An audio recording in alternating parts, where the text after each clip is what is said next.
짧지 않은 목회의 여정을 걸었습니다. 많은 에피소드도 있었고 사연도 있었고 이야기도 있었습니다. 오늘은 그중에 한 이야기를 꺼내는데 현재 우리 교회에 계시는 분은 아니에요. 다른 데 계시는 분인데 어느 가정에 4살 된 딸과 갓 태어난 아들이 있습니다. 그런데 아들을 무척이나 기다리다가 아들이 태어나니까 할아버지, 할머니, 아버지, 어머니가 이 아들만 끌어안고 아들의 발이 땅에 닿지 않도록 둥둥둥둥둥둥 안고 다니면서 왕자처럼 대접을 합니다. 근데 문제는 4살 된 딸이 시름시름 아픈데 병원에 가도 원인을 모릅니다. 그러다가 킨더가든 유치원에서 그림을 그려왔는데 백색 도화지 전체를 검은색 크레파스로 새카맣게 칠해놓은 겁니다. 전문가를 만났더니 아이의 마음이 새카맣게 타버렸다는 거지요. 무슨 뜻이라고 생각하십니까? 4살 박이 아이, 순진무구하고 깨끗한 그 아이의 마음속에 마땅히 그려져야만 할 밝고 해맑은 자화상이 나와야 되는데 오히려 사랑을 박탈당하는 상처와 거절감에서 비롯된 어두컴컴한 자화상, 이 2개의 자화상이 마음속에서 이 사이콜로지, 심리가 함께 투쟁을 하다가 부정적인 자화상이 이 아이의 마음을 덮어버린 겁니다. 여러분, 4살 박의 아이의 마음의 이야기일까요? 우리들 이야기는 아닌가요? 오늘 우리들도 마음의 도화지에 그림 한 장씩, 우리의 마음의 캔터지에 그림 한 장씩 그려놓고 살아간다고 저는 믿는데, 그렇다면 이 시간 그 자화상을 사람들 앞에 내가 꺼내놓는다면 맑고 해맑은 미소를 머금은 자화상일까요? 아니면 먹구름이 뒤덮이고 어둑어둑 땅거미가 깊게 드리워진 구겨져 버린 초라한 자화상일까요? 오늘 많은 현대인들이 밝고 화사한 건강한 자화상보다는 구겨진 자화상을 가지고 살아가는 듯 보여집니다. 근자의 우리 사회의 탈주 사건, 탈옥, 그것 가지고 한참 뉴스에 보도가 되더니 묻지마 폭행, 돌려차기, 구타, 약자를 폭행하고 스토킹, 성정체성 혼란과 아노미 현상, 학폭, 영유아 학대 및 시신유기 등등과 사회적 현실과 관련해서 히키코모리, 사이코패스, 사이코마트릭과 같은 사회 현상과 현실이 나타나게 되는 것은 그 기저구조를 찾아가 들어가 보면 구겨진 자화상과 결코 무관하지 않다라는 성급한 결론에 도착할 수 있다고 저는 생각합니다. 결국 오늘 우리가 몸담고 사는 자본주의가 극대화된 이 현대 도심 사회, 우리 사회는 자화상 투쟁이 강력하게 벌어지고 있는 각축전 현장이라고 말해도 저는 결코 틀린 말이 아니라고 생각하고 설교 단성했었습니다. 왜 자화상이 구겨졌고 파쇄됐습니까? 단도직입적으로 말씀드리면 자화상 투쟁에서 패배했기 때문입니다. 그래서 오늘 설교는 어떤 설교냐면 하나님께서 우리 안에 그려주신 창조 본래의 맑고 청명한 자화상을 품고 살아가기 위해서라면, 그렇다면 어둠의 영들이 상처와 거절감 등의 크레파스로 부정적이고 어두컴컴한 자화상을 우리 안에, 우리 마음의 캔터지 속에 그려놓지 못하도록 자화상 투쟁에서 항상 이기게 하시고 그렇게 살아가게 하시는 성서의 말씀을 묵상하는 방향으로, 그런 시간으로 설교가 준비가 되어 있다고 생각하시고 오늘 설교를 들으시면 좋겠습니다. 함께 읽은 신약 본문 에베소서 3장 14절에서 21절 말씀은 제가 이렇게 정리를 해드린다면 어두운 자화상을 말씀의 클렌징 폼으로 클렌징하고, 여성들은 클렌징 폼 잘 아시죠? 건강한 자화상을 씩씩하게 그릴 수 있도록 심성과 영성을 충분하게 복구해 주시는 하나님의 약속된 말씀이 오늘 우리가 읽었던 본문인데요. 자, 화면을 한번 보실까요? 에베소 3장 20절, 21절. 먼저 이 본문을 읽고 이제 성서의 세계로 들어가려고 합니다. 다 확인되셨으면 아멘입니다. 우리 가운데서 시작. 우리 가운데서 역사하시는 능력대로 우리가 구하거나 생각하는 모든 것에 더 넘치도록 능히 하실 이에게 교회 안에서와 그리스도 예수 안에서 영광이 대대로 영원무궁하기를 원하노라. 아멘. 아멘. 가장 중요한 구절이 생각이에요. 근데 생각을 넘치도록 또 넘치도록 자꾸 넘치도록 하시는 하나님이라는 단어가 눈에 들어오십니까? 말씀의 요지가 뭐냐 하면은 생각 속에 하나님이 주는 생각으로 넘쳐 흐르게 될 때 하나님은 누구시냐면 맑고 청명한 화사한 그림을 우리에게 그려주기를 원하시는 본성과 신성을 가지고 계시는 하나님이시기 때문에 그 하나님이 그려내시는 맑고 청명한 자화상이 마음속에 그려지게 되고 그 인생은 날마다 눈 감는 그날까지 맑고 청명하고 청옥을 편듯한 하나님의 나라의 세계를 살아가는 영광의 세계가 현실 속에 이루어지게 될 것이다. 그 그림이 마음의 캔터지 속에 그려지게 되는 것이다 라는 말씀을, 그런 뜻을 가지고 사도 바울이 에베소 교회를 로마 옥중에서 써내려가는 겁니다. 바울이 왜 이것을 기록했을까요? 에베소 도시 때문인데요. 에베소 도시에 음산하고 탐욕적이고 어두컴컴한 자화상들이 그려져 있었고 그러한 그림들이 성도들 생각 속에 음으로 양으로 덧씌워져 있었다고 보기 때문에, 다시 말하면 부지불식 중에 어둡고 음산한 삶을 그들이 이미 살아가고 있다는 걸 바울이 알고 깨닫고 있기 때문에 하나님이 그려주시는 자화상으로 바꾸려고, 그래서 에베소 교회가 건강해지도록 투쟁적인 마음으로 에베소 교회를 기록하게 되었다. 여러분, 저는 주일에 오전에 3번 설교합니다. 단 한 번도 시시껍질하게 헐렁헐렁하게 설교한 적은 저는 하나님 앞에서 없다고 생각합니다. 최선을 다해서 투쟁하는 마음, 설교를 잘 안 들으려고 하는 성도들 앞에서 억지라도 설교를 전하고 그 설교가 그들의 뇌리 속에 들어가서 그들의 심성과 영성과 삶의 자세를 바꾸고 제스처를 바꾸고 하나님의 백성으로 살아가며 하나님의 생각에 가득한 여호와의 백성 되게 하기 위해서 저는 투쟁적으로 30여 년 이상 설교해왔던 목사입니다. 단 한 번도 쉽게 설교하지 않았습니다. 바울이 에베소서를 쓴 자리는 로마 옥중입니다. 옥중 서한입니다. 근데 에베소 도시 안에 음란하고 음산한 이 그림들이 너무 많고 이것이 도시 전역을 덮었기 때문에 에베소교의 성도들조차도 거기에 부지불식 중에 인펙션되고 감염되어 있고 어두운 그림을 그리며 하나님 없는 백성의 삶을 살아간 것들이 바울의 눈에 보여주고 있었기 때문에 그림을 바꾸고 자화상 투쟁에서 이기라는 거죠. 그렇다면 여러분, 설교를 들으면서 질문이 들 겁니다. 그럼 도대체 에베소 도시에 어떤 자화상이 그려져 있었던 겁니까? 목사님, 그걸 우리에게 알려주셔야 되지 않겠습니까? 이걸 제가 밝히겠는데요. 이거를 밝히기 위해서는 사도행전 19장으로 가야 되는데 에베소 도시 선교 이야기 속으로 들어가 보면 바울이 혼신을 다하여 복음을 전하고 거기에 두란노 서원이라든지 복음을 전하면서 우상을 척결했는데요. 왜 그러냐면 에베소 도시는 아르테미스 여신을 숭배하는 템플 신전이 있고요. 이 신전에 뭐가 있느냐면 다산과 풍요를 준다고 믿었던 아르테미스 여신은 가슴에 유방이 24개나 젖을 많이 줄 수 있는가 보죠. 유방이 24개나 달려있고 거기에는 남창들, 호모들, 남사제들은 고환을 잘라서 바치기도 하고 여사제들은 성전 안에서 매춘을 섹슈얼 컨택트를 하는 방식으로 아데미 여신을 기쁘게 하고 즐겁게 할 때 자식 많이 낳고 다산하고 풍요롭고 즐겁게 멋지게 비즈니스 잘하면서 산다라고 하는 문화 트렌드가 그게 있었습니다. 그렇기 때문에 어떤 현상이 벌어지냐면 이 여신상이 만연해 있기 때문에 이 에베소 도시 전체에는 이 여신상 아르테미스 신상을 깎아서 만든 데메트리오라고 하는 사도행전 19장에 나오지만 그가 구리 장색이 이것을 만들어서 팔기만 하면 장사가 불티나게 잘 되니까요. 거기에 같이 하청받는 수많은 비즈니스맨들이 장사가 잘 될 거 아닙니까? 비즈니스가 흥황하게 되고요. 여러분, 돈이 항상 이 헤게모니가 모이면 뭐가 생깁니까? 카르텔. 돈 없는 것은 절대 사람이 모이잖아요. 비즈니스가 잘 되니까. 그런데 바울이 와서 이 여신상을 철거한다든지 하나님의 십자가의 봉을 바르게 전하니까 사람들이 몰려들어가, 업자들이 몰려들어가지고 바울을 죽이려고 하는 거예요. 그런 배경을 말씀을 제가 드리는 이유는 알게 모르게 이 에베소 성도들이 엄난한 자화상을 품고 살았을 거라는 거예요. 자, 그래서 사진을 한 장 볼게요. 인터넷에 다 나오는 사진이니까 그냥 아무거나 여러분 보시면 다 나오는데 그중에 하나만 제가 가져왔는데 아마 좀 멀어서 잘 안 보일 수 있을는지 모르지만 제가 가슴에 유방이 몇 개인가 봤더니 실제로 24개. 나중에 여러분 저 찾아서 한번 보세요. 하나하나 헤아리면 24개가 달려 있습니다.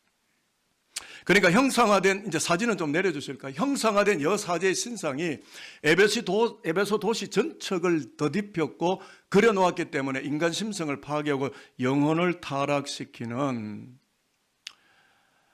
우상 숭배로 인해서 왜곡된 자화상들이 이미 에베소 도시 전체를 뒤덮어가고 있었고, 알게 모르게 음모의향으로 에베소 교회 성도들 신앙의 길을 걷는다고 하면서 어둡고 음산하고 음란한 자화상들을 품고 살아갔을 것은 너무나 당연한 기계이고 당연한 역사적 사실이었을 것이다 하는 것은 충분한 개연성이 있습니다. 그렇다면 여러분, 바울이 에베소서를 기록하게 되는 목회적 심정이 어떤 것이라고 생각하십니까?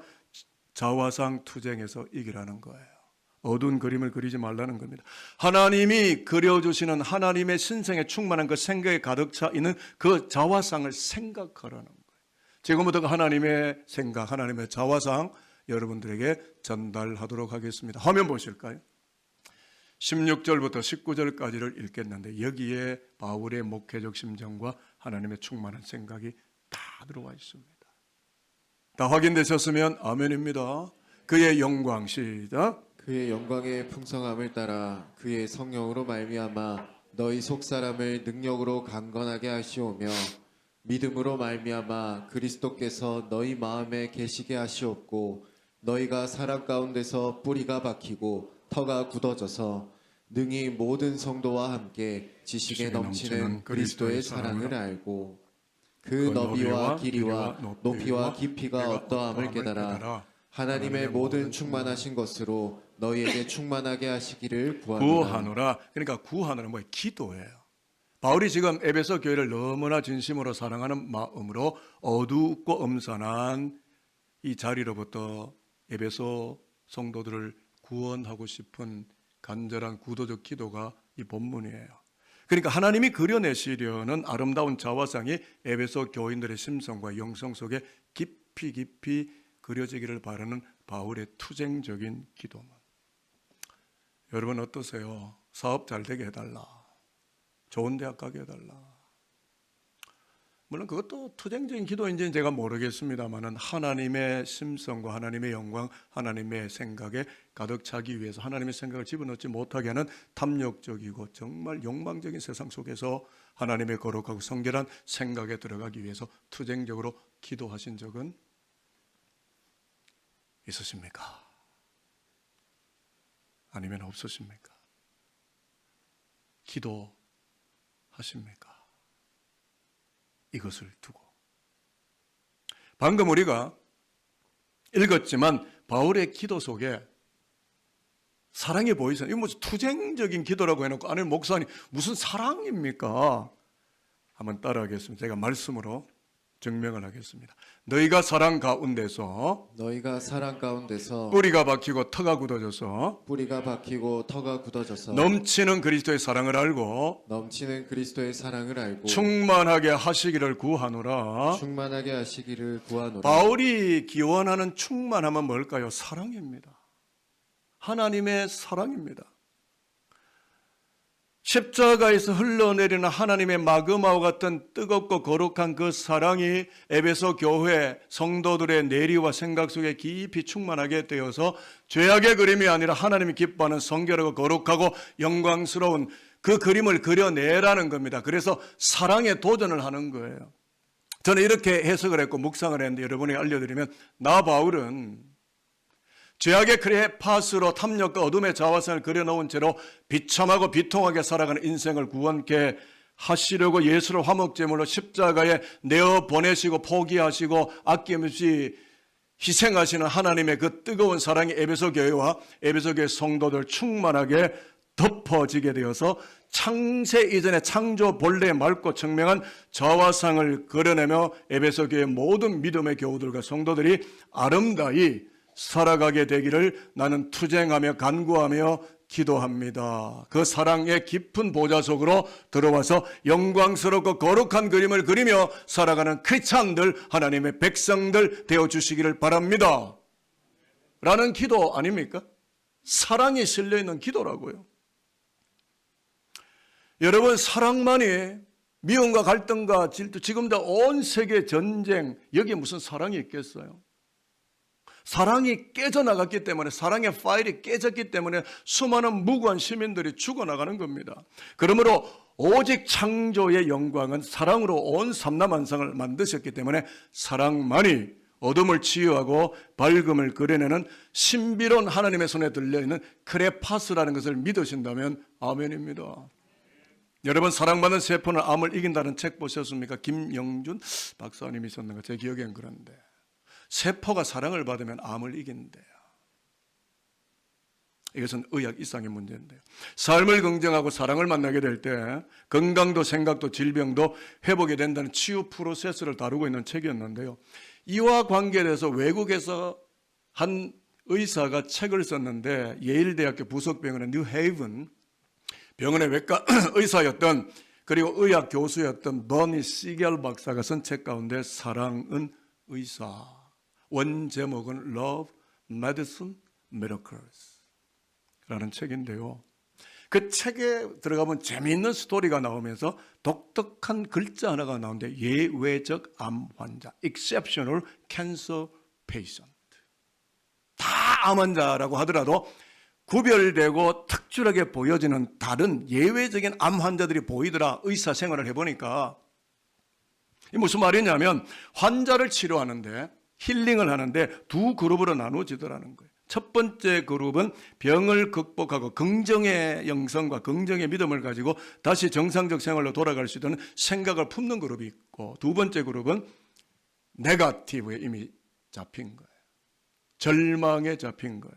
그래서 병에 질질 끌려다니다가 결국은 죽게 될 것이라고 단념해버리는 그룹이 보여졌다는 겁니다. 그런데 이 버니 시겔 박사는 오직 한 그룹에 집중했는데, 왜냐하면 부정적인 그룹은 이미 죽을 거니까 죽었고, 케르케고르가 말한, 죄렌 케르케고르가 말한 절망은 죽음으로 가는 시작이라 그랬습니다.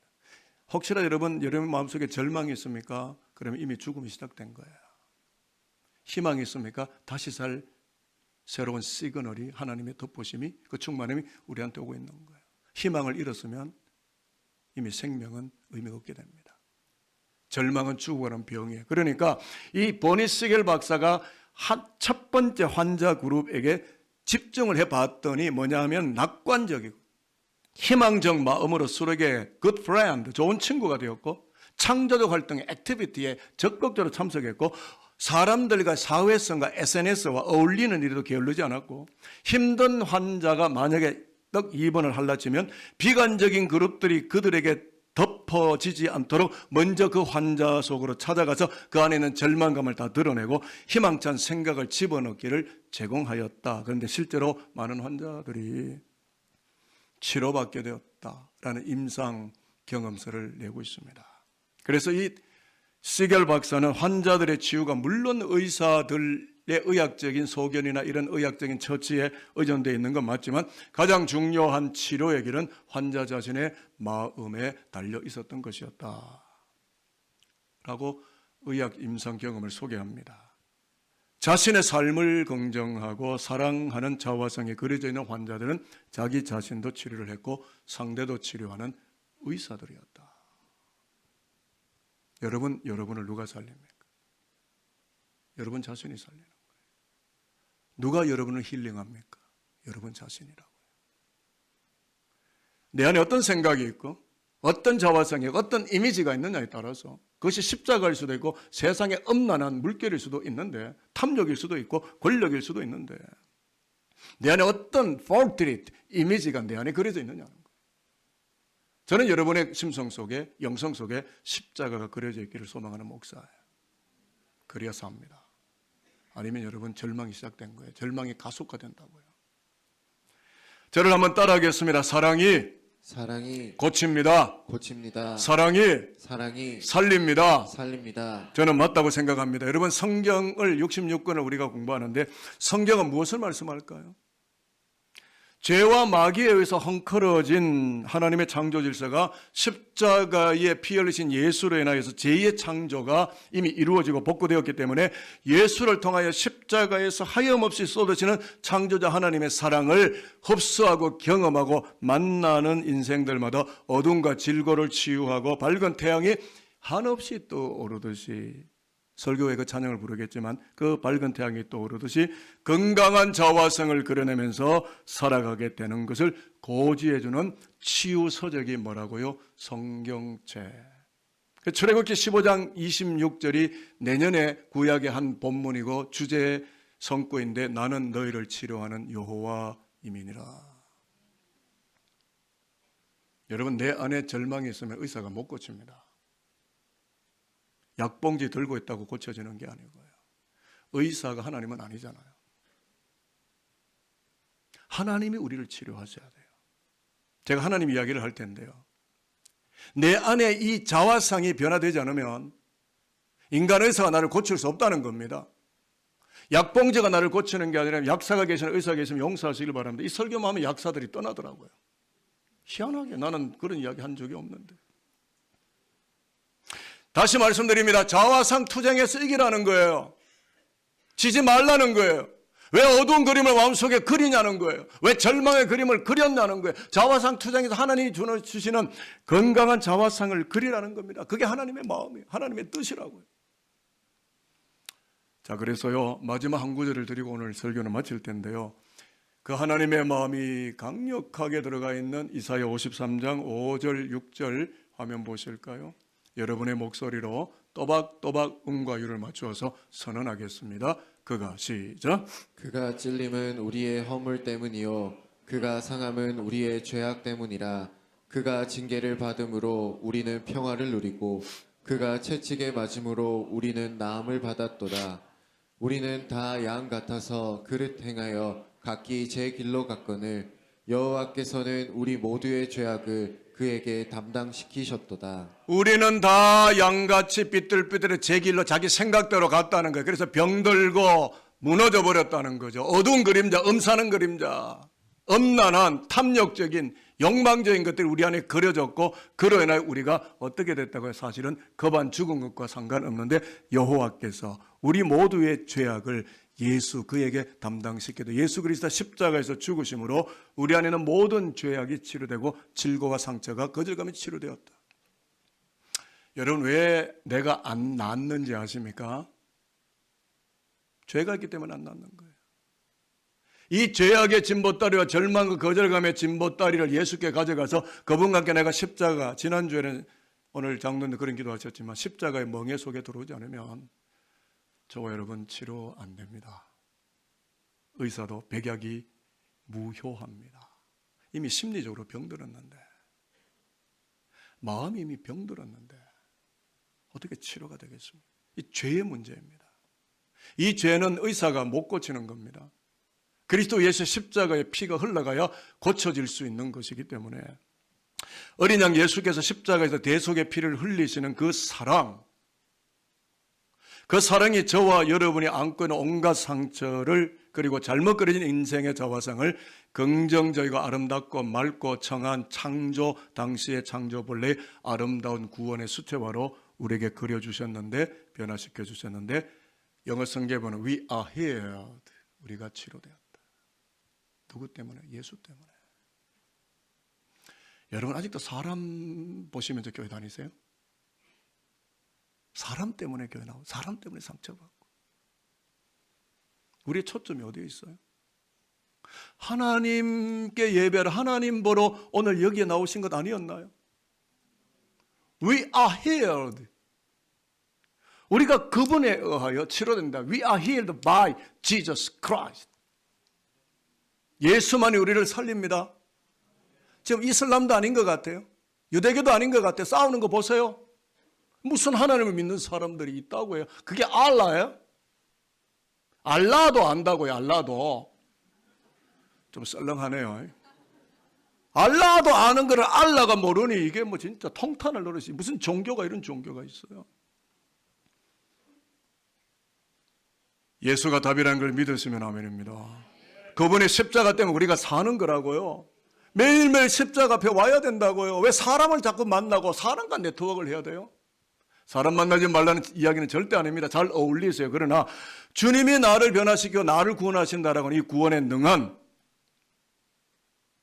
이 복음의 소리음을 잘 들으시고 눈 감는 그날까지 여러분의 아름다운 그림으로 나도 행복하고 다른 사람에게도 천국을 전달할 수 있는 십자가의 전달자로 멋지게 사시기를 바라요. 한번 따라하겠습니다. 나는 하나님의 친권 백성이고 하나님의 친권 백성, 하나님의 나라의 상속자이고 하나님 나라의 상속자이고 그렇기 때문에 무엇을 하든지 그렇기 때문에 무엇을 하든지 그리스도 예수의 이름으로 그리스도 예수의 이름으로 반드시 이기게 될 것입니다. 반드시 이기게 될 것입니다. 그래서 이 시간 십자가 이제 제가 할게요. 이 시간 십자가를 바라보며 저는 정말 바라요. 여러분들이 신앙에 출중한 사람의 신앙의 높은 단계 그레이드 업을 하는 정말 하나님이 기뻐하는 교회를 빛내고 산돌의 브랜드 마크를 영광스럽게 하는 어디에 가도 저 사람은 산돌교회 교인이다. 김강식 목사님과 함께 목회에 좋은 파트너가 되는 훌륭한 믿음의 정말 동반자다. 이런 이야기를 들으면 여러분 기분 좋잖아요. 그렇게 되기를 바라면서 십자가를 바라보며 자화상 투쟁에서 이기는 자가 되어서 하나님의 영광을 드러내기를 바라며 제가 설교 엑기스를 가져왔고요. 바울이 투쟁적인 기도를 했다면서요. 저도 그 투쟁적인 기도를 요약해서 오늘 여러분에게 드리고 물론 제가 가지고 온 기도 제목이기는 하겠지만 여러분과 함께 하나님께 드리고 싶은 공동 기도문이라서 제가 마련을 해왔습니다. 이것이 설교의 끝입니다. 저 안에 모든 설교의 내용이 다 녹아있다고 저는 생각합니다. 화면을 보도록 하겠습니다. 우리 모두의 고백이었으면 참 좋겠습니다. 주님 시작. 주님, 이 시간 십자가를 바라보며 부정적인 자화상을 주님의 피로 깨끗이 지웁니다. 상처가 밀려오고 부정적인 생각이 공격해와서 자화상 투쟁이 내 마음속에 벌어질 때마다 어둠과 절망의 크레파스는 내려놓고 소망과 감사의 크레파스로 천국을 그리며 살도록 하겠습니다. 자화상 투쟁이 연일 계속되는 세속도시에서 하나님의 자녀라는 자화상을 마음에 그려넣으면서 청명하게 살도록 하겠습니다. 주여 나와 내 자녀를 축복하여 주옵소서. 제가 여기 하나만 보태야겠습니다. 주여 나와 내 자녀를 구원하여 주옵소서. 기도하겠습니다.